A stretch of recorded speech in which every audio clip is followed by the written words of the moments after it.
I need argon gas because it doesn't stick on that good.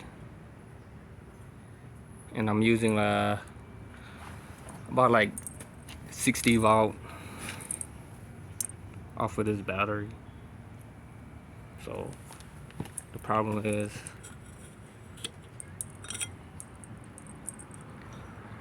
right here. Well, the problem is I'm using the stick weld. I'm gonna try to make my own MIG welding because I have the aluminum.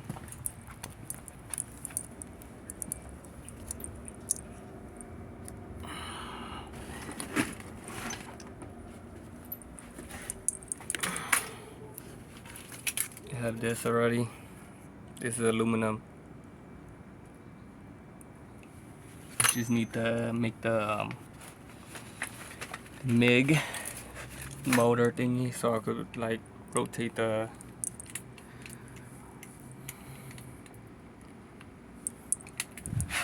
aluminum thingy, roll whatever that thing is. Yeah.